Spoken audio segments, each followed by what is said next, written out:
गणेशाय नमः। ॐ श्री सरस्वत्यै नमः। ॐ श्री गुरुभ्यो नमः।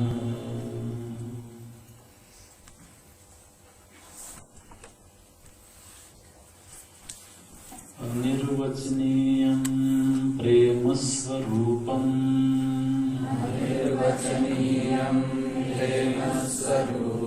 मूकास्वादनवत्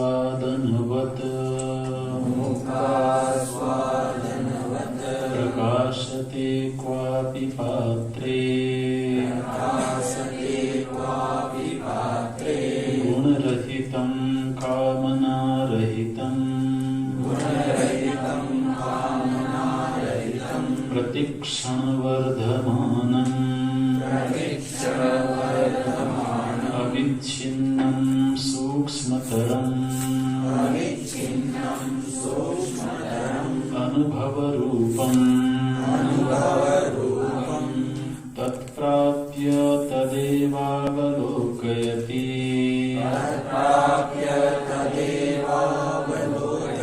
तदेव शृणोति तदेव भाषयति तदेव चिन्तयति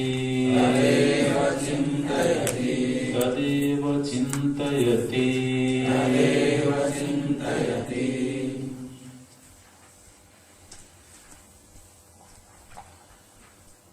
भगवत प्रेम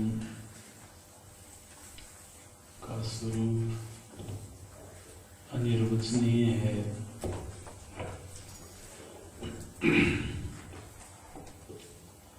मानवीय स्वरूप का ही पूरी तरह से निर्वचन करना संभव नहीं होता। तो जो ईश्वरीय प्रेम है, परम प्रेम है, उसका निर्वचन कैसे किया जाए। असल में हम लोग प्रेम के जिस रूप से परिचित हैं वो लौकिक प्रेम ही है, वो मानवीय प्रेम ही है। ईश्वरीय प्रेम महापुरुषों की सन्निधि में किंचित किंचित पता लगता है। जिन महापुरुषों के अंतःकरण में वो प्रेम प्रकट हुआ है, उनकी सन्निधि में, उनकी समीपता में, उनसे जो किंचित वात्सल्य की, प्रेम की प्राप्ति होती है तो थोड़ी सी झलक मिलती है कि शायद ऐसा ही होगा वो। क्योंकि जो भक्त हैं, जो उनके प्रेमी हैं, वो भी जब अपने समीप आने वाले व्यक्ति से निर्नैमित्तिक प्रेम करते हैं, बिना किसी अपेक्षा के प्रेम करते हैं, तो उसकी झलक मिलती है। मानो कि वो भगवत प्रेम महापुरुषों के माध्यम से अपना परिचय कराता है, अपनी पहचान बताता है। कोई ये दावा करे कि मैंने सेवा करके वो प्रेम प्राप्त किया है या और किसी प्रयोजन से प्राप्त किया है, तो बहुत मुश्किल होता है। क्योंकि जिनको कुछ चाहिए ही नहीं, जिन्होंने सब कुछ संन्यास कर दिया है, अब वो किसी अपेक्षा से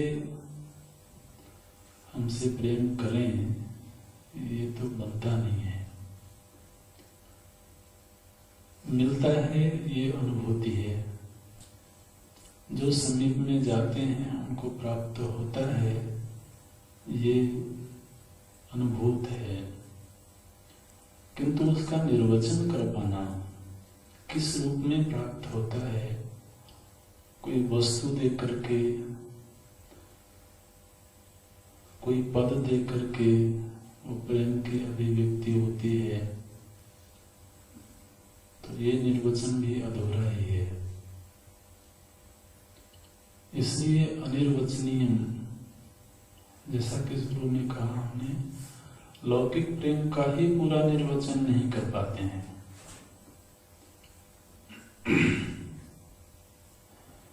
तो उस प्रेम का निर्वचन कैसे हो, लेकिन फिर भी निर्वचन करना है, क्योंकि पूरी तरह से वो अनिर्वचनीय हो जाए तो पहचानना मुश्किल होगा, कोई ना कोई लक्षण तो बताना पड़ेगा। तो आगे के सूत्र में लक्षणों की चर्चा हुई, जो 54वां सूत्र है, लगभग 6 लक्षण देवर्षि नारद बताते हैं। वो जो दैवी प्रेम है, भगवत प्रेम है, वो कैसा है? बोले पहला लक्षण है गुण रहितम, कामना रहितम, प्रतिक्षण वर्धमान, अविच्छिन्न, सूक्ष्मतरम और अनुभव रूपम। लगभग 6 लक्षण दिए। ये पहचान है। निर्वचन नहीं होने पर भी उसकी पहचान बताई जा सकती है कि ऐसा होगा वो। और ऐसा प्रेम किसी किसी अंतःकरण में ही प्रकट होता है, सभी अंतःकरणों में वो अभिव्यक्त नहीं होता। इसके लिए पूर्व का सूत्र है क्वापि पात्रे, क्वापि हृदय। देखिए, पात्र कहने के पीछे एक भाव है। जब कोई अत्यंत निर्मल वस्तु हो, अत्यंत पवित्र वस्तु हो, तो उसे हम शुद्ध पात्र में रखते हैं। किसी गंदे पात्र में नहीं रखते। तो गंगा जल यदि रखना है तो उसके लिए वो जो बर्तन है वो शुद्ध हो, साफ हो, स्वच्छ हो। तो मानो कि भगवान अपना प्रेम किसी पात्र में रखना चाहते हैं। और वो अत्यंत निर्मल है, वो वस्तु अत्यंत विशुद्ध है, तो उसके लिए पात्र भी विशुद्ध हो। तो जो विशुद्ध पात्र होगा उसी में प्रभु अपना प्रेम रख पाएंगे। पूर्व में किसी दिन एक प्रसंग आया था कि रासलीला के प्रसंग में भगवान अपना आनंद उस समूची प्रकृति में रखते हैं, और प्रकृति ऐसी बनी, वो हर दिन नहीं बन सकती थी। वो शरद की पूर्णिमा ही थी जब प्रकृति अत्यंत निर्मल है, और गोपियों का हृदय भी अत्यंत निर्मल है। भगवान को यदि रमण करना है तो वो किसी मायिक वस्तु में रमण नहीं कर सकते, किसी त्रिगुणमय वस्तु में उनका रमण नहीं हो सकता है।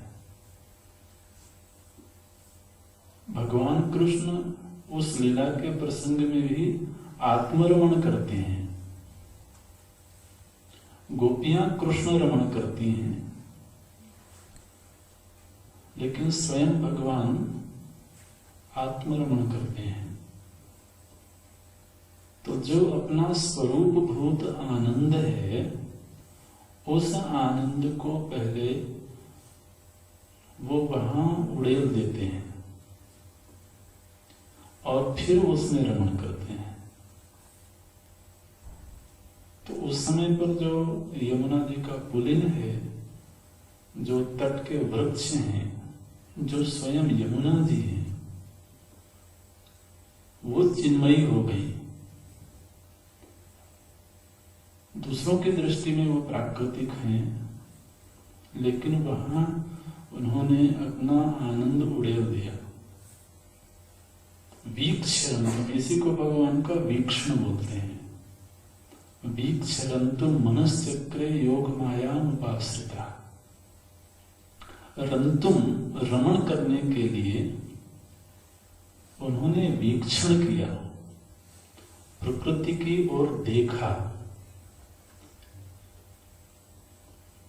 और जैसे लोग व्यवहार में भी बोलते हैं ना, किसी के नेत्रों से प्रेम प्रकट होता हो तो लोग कहते हैं कि आज उनके नजरों से फूल झड़ रहे थे। तो मानो कि भगवान ने वीक्षण करके अपने स्वरूप भूत आनंद को प्रकृति में उड़ेल दिया और फिर उसमें रमण करते हैं। तो वो जो आनंद है, वो जो भगवत प्रेम है, उसके लिए उचित पात्र हो, निर्मल पात्र हो, दोष रहित पात्र हो, उसी पात्र में रखा जा सकता है। निर्मल मन जन सो मोहि पावा। उसकी मलिनता क्या है? बोले कपट, छल, यही छिद्र है। छिद्र है माने दोष है। लोग कहते हैं ना छिद्रान्वेषण करना। छिद्रान्वेषण करने का अर्थ क्या होता है? दोषों का अन्वेषण करना। तो अंतःकरण का जो मुख्य दोष है वो कपट है, छल है। दोषों से प्रेम करना, अज्ञान से प्रेम करना, यही कपट है।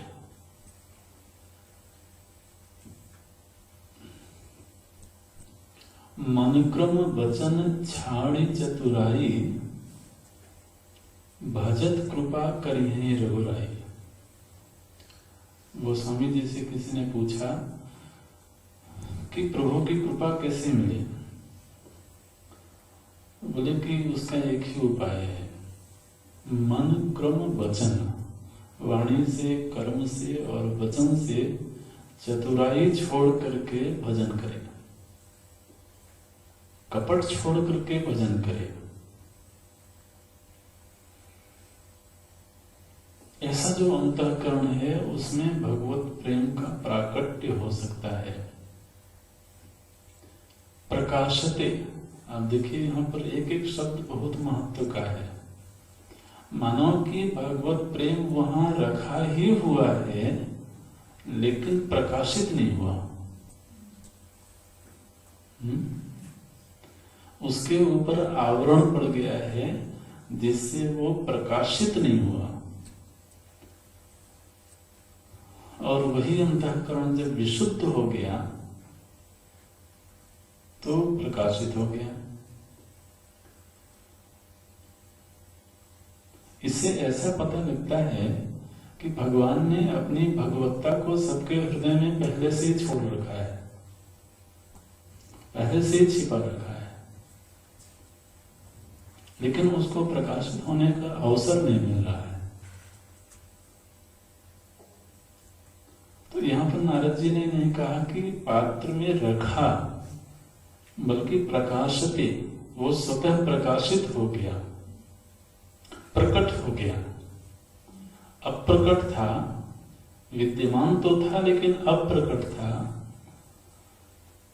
और किसी समय वो प्रकट हो गया। कैसा वो प्रेम होगा, उसका क्या लक्षण होगा, क्या स्वरूप होगा। तो बोले उसमें पहली शर्त ये है कि वो गुणों को देख करके पैदा हुआ प्रेम नहीं है। गुण रहितम। गुण रहितम का अर्थ ये नहीं करना कि उस प्रेम में कोई गुण नहीं है। वो जो प्रेम प्रकट हुआ है वो गुणों को देख करके प्रकट नहीं हुआ है। जो लौकिक प्रेम होता है वो गुणों को देख के प्रकट होता है। ये बड़ा सुंदर है, धनी है, बलवान है, ऐश्वर्यवान है, सद्गुणी है, विनम्र है, मधुर है। तो जो बाह्य गुणों को देख करके प्रेम प्रकट होता है वो गुणों के कम होने पर कम हो सकता है। थोड़ा संभल के बोलना ज्यादा ठीक है। तो गुण को, क्योंकि कोई दावा कर सकता है कि मैंने तो कम नहीं किया है इसलिए, लेकिन उसमें कम होने की संभावना बनी हुई है। जो भगवत प्रेम है वो केवल निश्चित रूप से शुरू में गुण देख करके ही हुआ था।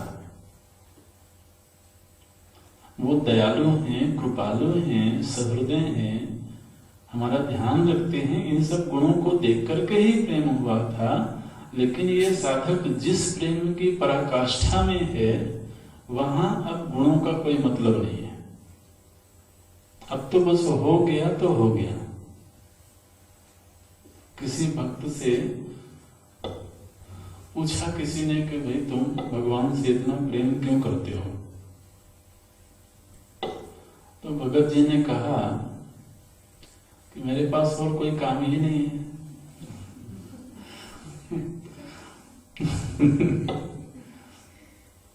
और ये बहुत बड़ी बात है। तो वहां कोई निमित्त से हम प्रेम कर रहे हों, ये तो बहुत प्रारंभिक स्टेज है। होता है शुरू में प्रेम ऐसे ही बनता है। हमने सुना कि वो हमारे कष्ट का निवारण कर सकते हैं, हमारी कमियों को दूर कर सकते हैं। तो जो अर्थार्थी के रूप में प्रेम हुआ, आर्त के रूप में प्रेम हुआ, जिज्ञासु के रूप में प्रेम हुआ, तो वो भी प्रारंभिक स्थिति है। लेकिन अब ये जिस चरम स्थिति की बात हो रही है वहां अब गुण है तो भी ठीक है। अब तो हो गया तो हो गया, वो स्थिति है। अब गुण दोष की कौन चिंता करे? और सच तो ये होता है कि फिर कोई दोष भी दिखावे तो वो भक्त को उसमें भी कोई ना कोई गुण दिख जाता है। ऐसा है।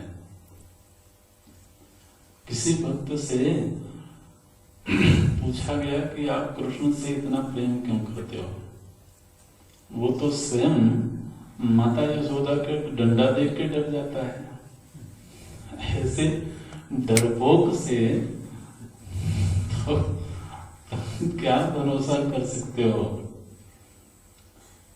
तो किसी ने दोष दिखाने की कोशिश करी तो भक्त ने कहा कि देखो मेरे प्रभु की क्या दयालुता है, क्या करुणा है कि वो अपने भक्त के सामने डरने की भी लीला कर लेते हैं। तो वहां तो हर दोष उसको गुण ही दिखाई देता है, उनकी महिमा ही दिखाई देती है। लेकिन उससे कोई पूछे कि कौन से गुण को देख करके तुमने प्रेम किया है? मैंने वो सर्वशक्तिमान है इसलिए, वो सर्वज्ञ है इसलिए, बल्कि वो उल्टा पूछ लेगा कि तुम अपने आप से किस गुण को देख के प्रेम करते हो?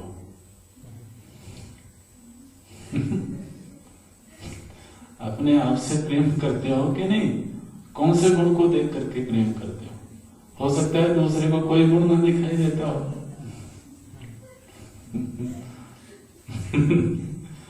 लेकिन अत्यंत दुर्गुणी से दुर्गुणी व्यक्ति भी अपने आप से अटूट प्रेम करता है।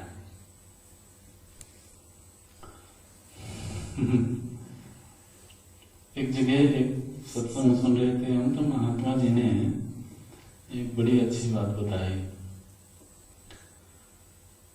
बोले कि भगवान जब जीव को पैदा करते हैं तो जब वो गर्भ में रहता है उस समय उसके समीप आते हैं भगवान और आकर के उसके कान में फुसफुसाते हैं और उससे कहते हैं कि देखो इस सृष्टि में तुम मेरी बनाई हुई मास्टरपीस हो।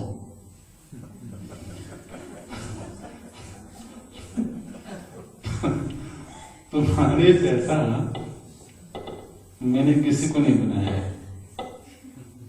और वो बच्चा इस मंत्र को लेके पैदा होता है और आजीवन उसको यही ख्याल रहता है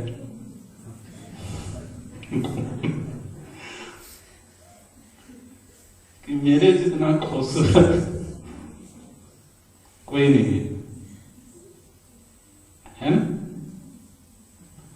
तो दूसरों की नजर में वो कितना ही बदसूरत हो, लेकिन आदमी स्वयं को कभी भी तो किस गुण को देख करके प्रेम करते हो? कोई गुण देख करके नहीं, बस है तो है। इसी तरह से उस भक्त के हृदय में प्रेम है। अब वो सर्वशक्तिमान है तो भी ठीक है, सर्वज्ञ है तो भी ठीक है, नहीं है तो भी ठीक है। वो प्रेम की उस पराकाष्ठा में पहुंचा हुआ है।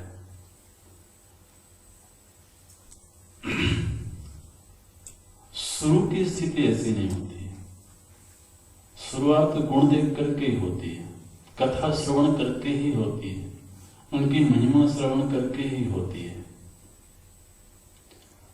लेकिन वो जिस धरातल पर है वहां तो फिर इन सब का कोई मतलब नहीं है। दूसरा लक्षण करते हैं कामना रहितम। सामने वाले में गुण है कि नहीं इसका कोई ख्याल नहीं है और स्वयं के हृदय में कोई कामना नहीं है। देखिए ये जो कामना होती है ना, ये ज्वलनशील होती है। जब तक वो पूरी नहीं होती है तब तक हृदय में एक दाह रहता है। और प्रेम रस रूप है, शीतल है, आनंद रूप है। जिस प्रेम की बात कर रहे हैं वो कामना के साथ नहीं रह सकता है। उस हृदय में या तो ज्वलनशील कामवृत्ति होगी या फिर शीतल रस रूप प्रेम होगा।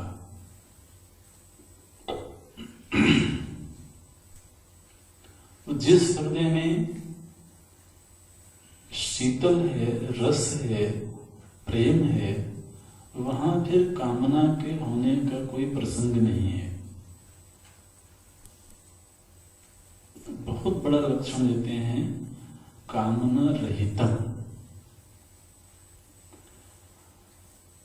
अब ये भी जो भी लक्षण है वो आप याद रखना, हमने शुरू में ही बोल दिया है कि ये पराकाष्ठा का जो प्रेम है उस स्तर का प्रेम है, परम प्रेम है, उसकी चर्चा हो रही है।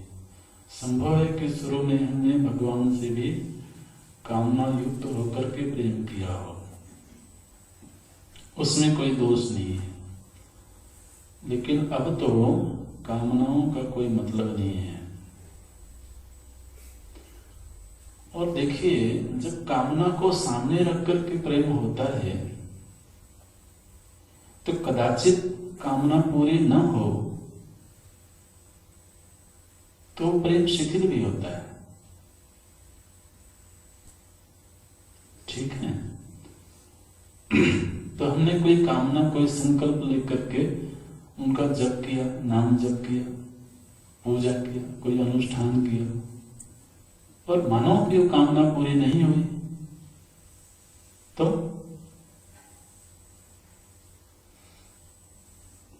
तब तो फिर बहुत मुश्किल है। तो अगर कामना को सामने रख करके प्रेम अभिव्यक्त हुआ है, तो कामना के अधूरा रह जाने पर उसमें अधूरापन आ जाएगा, उसमें शिथिलता आ जाएगी। और ये प्रेम तृप्ति रूप है। तो जो तृप्ति रूप प्रेम है वो कामना को कैसे पैदा कर सकता है? कामना तो अतृप्ति से जन्म लेती है, अतृप्ति पूर्वक ही कामना का जन्म होता है। तो जब उसको तृप्ति रूप प्रेम प्राप्त हुआ तो फिर कामना का कोई प्रसंग नहीं है। ये जो लक्षण बताए जा रहे हैं, ये मानव की तुलना की जा रही है एक साधारण प्रेम में और एक भागवत प्रेम में। साधारण प्रेम में ये शर्तें दिखाई देती हैं, हो सकती हैं। वो प्रेम इससे विलक्षण है, ये देवर्षि दिखा रहे हैं। तो मैं में कामना नहीं है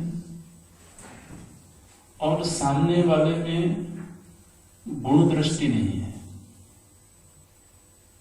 ये कामना का संबंध मैं से है, भक्त से है। गुण का संबंध प्रभु से है, प्रीतम से है। तो गुण रहितम, कामना रहितम। अच्छा, जब गुण दृष्टि नहीं है, दोष दृष्टि नहीं है, कामना भी नहीं है, तो फिर वो प्रेम के घटने का कोई अवसर नहीं है। इसलिए कहते हैं प्रतिक्षण वर्धमान। जिस तरह से गंगा जी जब गोमुख से निकलती हैं तो एक छोटी धारा होती है और धीरे धीरे करके जैसे वो सागर की ओर बढ़ती हैं उनका रूप विशाल होता जाता है। ठीक ऐसे ही आरंभ में भगवत प्रेम की बड़ी क्षीण धारा रही होगी, लेकिन धीरे धीरे करके वो बढ़ती है और इतनी बढ़ती है, इतनी बढ़ती है कि फिर इस भक्त को सृष्टि में भी प्रेम के सिवा कुछ नहीं दिखता है। ये स्थिति आ जाती है। जब हम व्यक्ति से प्रेम करते हैं तो वो परिच्छिन्न है और परिच्छिन्न होने के नाते दूसरे के प्रति द्वेष का भाव पैदा हो सकता है। क्योंकि प्रेम की एक सीमा बना दी हमने, इस व्यक्ति से है, तो सीमा बनाते ही ये निश्चय हो गया कि दूसरे से नहीं है। तो जिससे नहीं है, संभव है कि कभी उससे द्वेष का भाव आ जाए। ये भगवत प्रेम ऐसा है जिसका पसारा इतना हो गया, विस्तार इतना हो गया कि अब इसमें परिच्छिन्नता नहीं रही। निज प्रभु में देखें जगत, कहीं सुन करें विरोध। इतना विस्तृत हो गया इनका प्रेम। महाराज जी तो कहते हैं कि जिस हृदय में प्रेम होगा उस हृदय में प्रेम के सिवा और कुछ नहीं होगा। और चूंकि वो प्रेम अखंड है, इसलिए द्वेष आदि के लिए पूरी तरह से दरवाजे बंद हो गए। माने उनके लिए जगह तो तब मिले जब ये थोड़े समय के लिए घर छोड़ के जाए कहीं, तभी तो दूसरे को ठोर मिलेगी। तो ये तो एक बार आ गया, एक बार प्रकट हो गया, तो फिर अन्यों के लिए कोई जगह नहीं बची। तो जिस तरह से पापी सर्वत्र पापम आशंकते, जिस तरह से पापी को सर्वत्र पाप ही दिखाई देता है, ऐसे ही इस प्रेमी को सर्वत्र प्रेम ही दिखाई देता है। कोई उसकी तरफ टेढ़ी नजर से भी देखता हो, उसको लगेगा क्या बाकी नजरें हैं इसकी।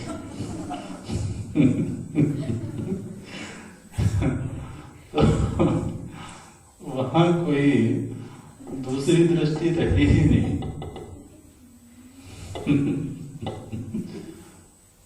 उसको सर्वत्र प्रेम दिखता है। अब उसमें संवर्धन क्यों नहीं होगा? वो सृष्टि के हर घटना में उसको भगवान का ऐश्वर्य दिखता है, उनकी लीला दिखती है। इसलिए तो ऐसा महापुरुषों का कहना है कि निश्चित रूप से जगत में दुख है, लेकिन दुख उसके लिए है जो दुख ही देखता है। अन्यथा तो सृष्टि का उपादान कारण क्या है?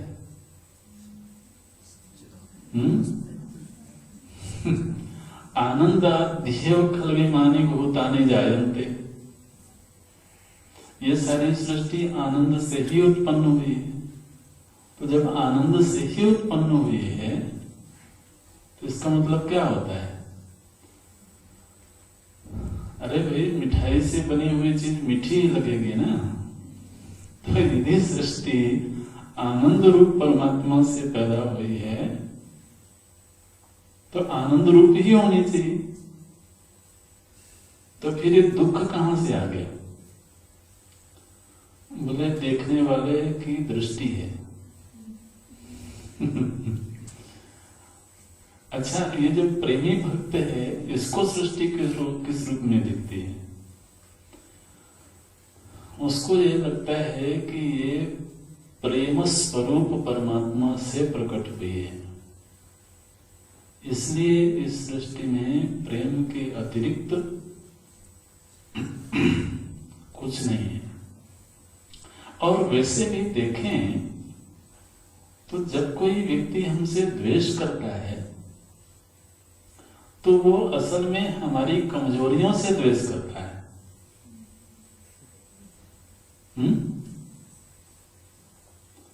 इसकी वाणी अच्छी नहीं है, इसलिए इससे बात नहीं करूंगा। मतलब क्या है? आप खोज के देख लें, जो भी हमसे द्वेष करता है वो हमारी किसी न किसी कमजोरी को सामने रख के हमसे द्वेष करता है।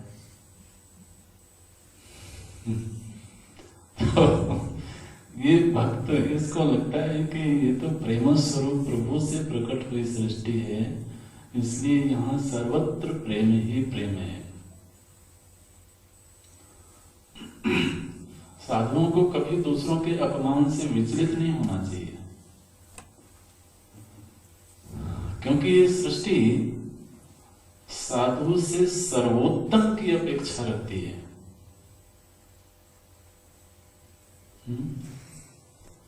किंचित भी दोष इस सृष्टि को बर्दाश्त नहीं होता है। जब हमने ये वेश धारण कर लिया, इस रूप को स्वीकार कर लिया, फिर सृष्टि अपेक्षा रखती है, समाज अपेक्षा करता है कि ये समूचा शुद्ध हो। तो हमने यदि किंचित गलत बर्ताव किया तो दूसरे अपमान कर सकते हैं। तो उस अपमान के पीछे भी उनकी सद्भावना छिपी हुई है। हो सकता है वो स्वयं भी ना जानते हो। जो अपमान करने वाले हैं वो स्वयं भी ना जानते हो कि हम क्यों अपमान कर रहे हैं, लेकिन उनके अंदर ये सद्भावना छिपी है कि अगर ये साधु हैं तो इनको शुद्ध होना चाहिए, इनको मर्यादित होना चाहिए। साधु प्रकृति का होना चाहिए। ये दृष्टि जब प्राप्त हो जाती है ना, तो दूसरों के अपमान में भी उसको प्रेम ही नजर आता है, उनका सद्भाव ही नजर आता है। तो फिर चाहे जैसा भी व्यवहार हो रहा हो, हर व्यवहार को वो प्रेम से जोड़ लेता है और उसका प्रेम बढ़ता है। और इससे भी ऊपर की दृष्टि ये है कि पूर्व प्रेरक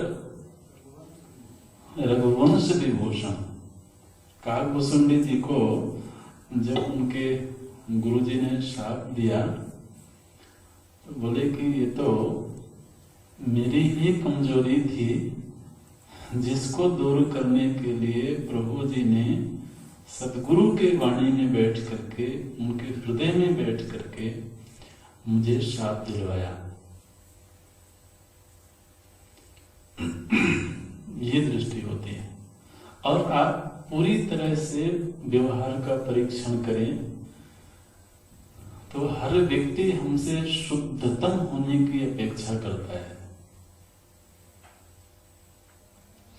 माने ऐसी प्रकृति है ये कि व्यक्ति अपने अंदर के दोष को बर्दाश्त कर सकता है।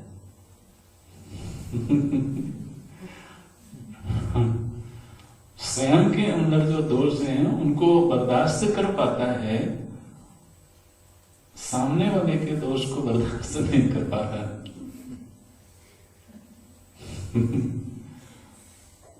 तो मतलब क्या है कि वो उनसे निर्दोष होने की अपेक्षा करता है। ये हमारे लिए भले की बात है।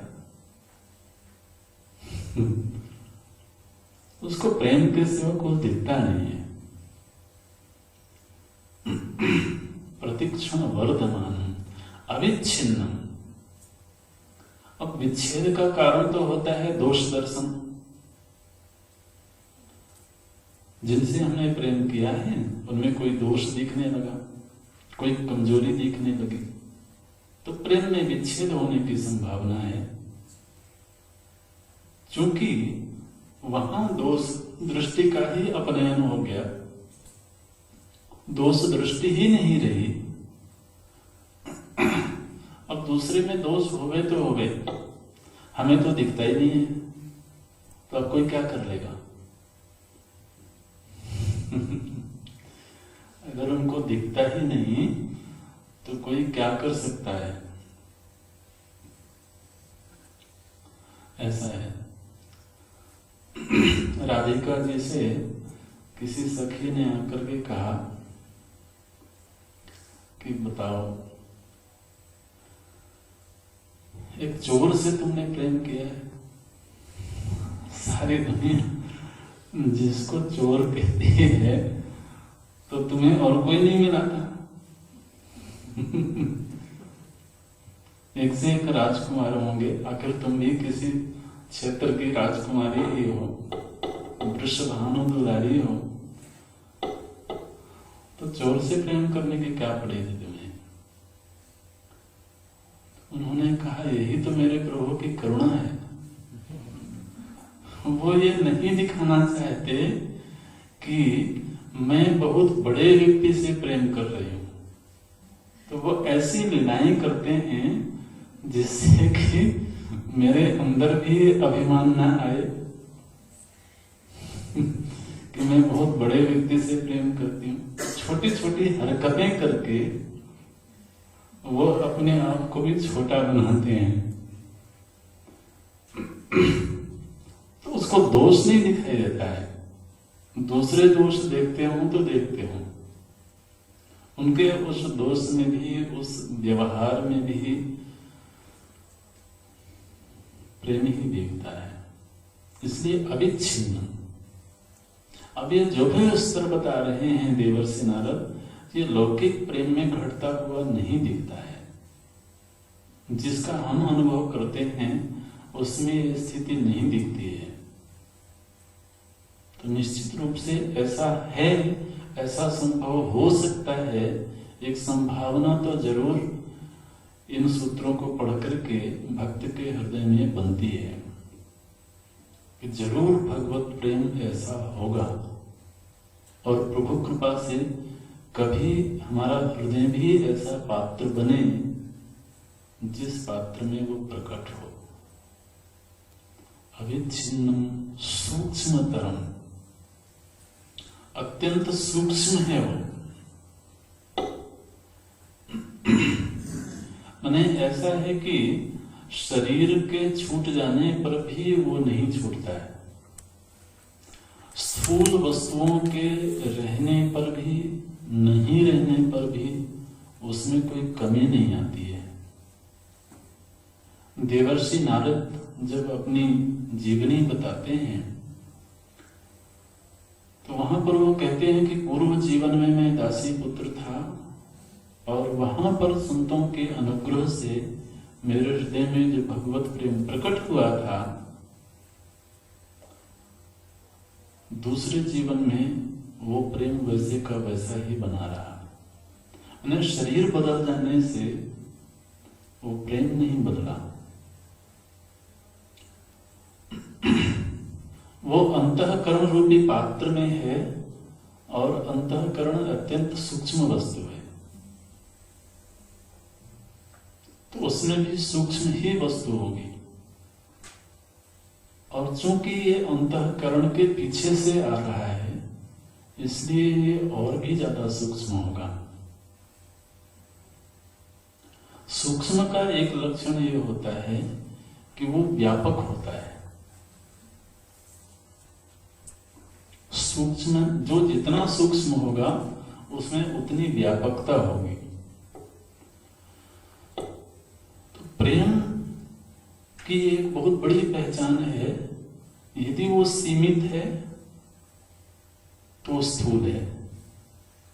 प्रेम में ही हम ये पहचान कर सकते हैं कि वो कितने दायरे में है। दायरा छोटा है तो स्थूल है, दायरा बड़ा है, विस्तृत है, तो वो सूक्ष्म है।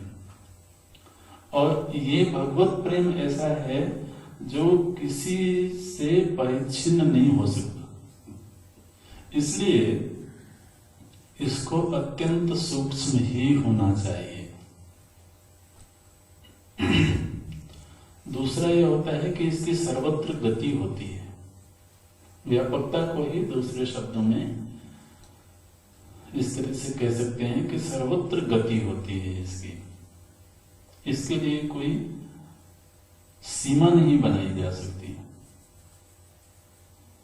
तो पीछे एक दिन ये प्रसंग आया था कि भगवान का एक नाम है अजात शत्रु। ठीक है, तो अजात शत्रु का क्या मतलब है? उनके शत्रु पैदा नहीं हुए, तो रावण कंस आदि कौन है? जिनसे युद्ध करते हैं, जिनका संहार करते हैं, ये सब कौन है? तो बोले कि भगवान की स्वदृष्टि में कोई उनका शत्रु नहीं है, इसलिए वो जब किसी का वध करते हैं तो शत्रु बुद्धि से नहीं करते हैं। इसको ध्यान में रखने की बात। रावण की दृष्टि में संभव है कि भगवान उसके शत्रु हों, कंस की दृष्टि में संभव है कि उसके शत्रु हों, लेकिन भगवान की स्वदृष्टि में उनका कोई शत्रु नहीं है। तो उसको मारते भी हैं तो उसके कल्याण के लिए, और ये भगवान के लिए ही संभव हो सकता है कि वो मार करके भी मुक्ति दे दें।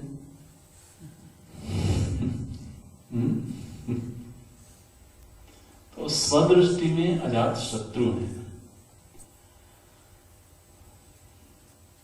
उनके प्रेम में कोई विच्छेद पैदा नहीं हो सकता है, कोई सीमा नहीं बनाई जा सकती है, इसलिए वो अत्यंत सूक्ष्म है। हित हमार नहीं, क्या काज हमार तासु हित होई। भगवान ने जब अंगद को भेजा तो यही बोले कि हमारा काम हो जाए और उसका हित हो, हम उसका अहित करने के लिए नहीं आए हैं। तो वहां फिर कोई सीमा ही नहीं रही, सूक्ष्मतम है वो प्रेम। ऐसा सब होते हुए भी वो अनुभव से परे नहीं है, अनुभव रूपों।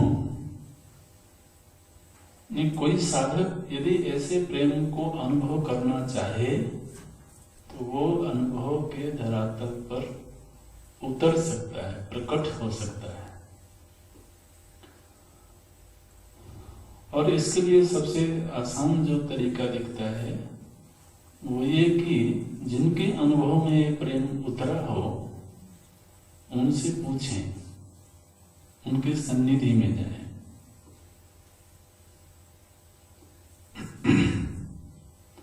तो इसकी महिमा वहां पता लगती है।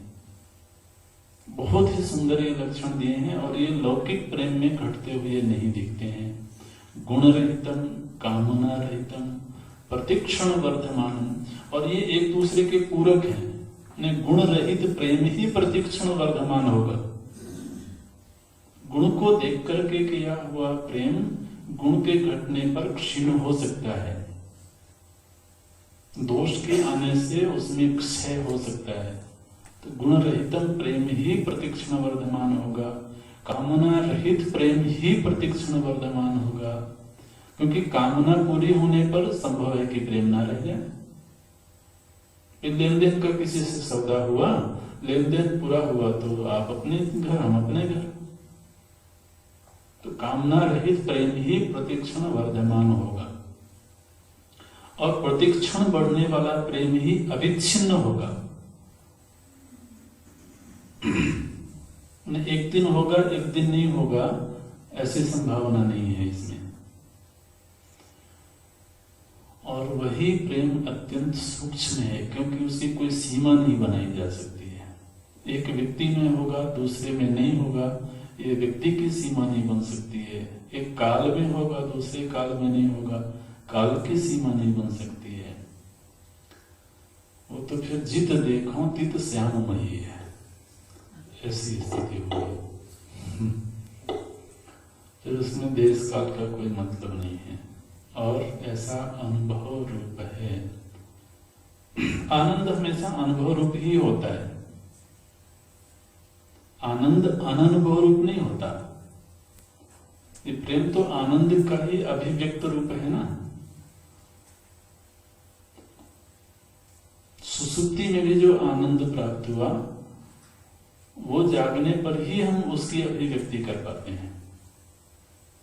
आनंद जब भी होगा वो अनुभव रूप ही होगा, ऐसा लक्षण बताते हैं। गुण रहितम, कामना रहितम, प्रतिक्षण वर्धमानम, अविच्छिन्नम, सूक्ष्मतरम, अनुभव रूपम। और ऐसा जिसको प्राप्त हो गया उसे फिर किसी और की ओर देखने की क्या जरूरत है। मन मगन हुआ तो क्यों बोले।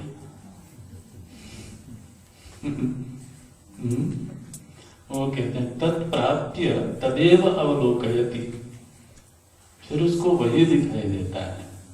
तदेव शृणोति, तदेव भाषयति, तदेव चिंतयति। बस और कुछ देखने की जरूरत नहीं है।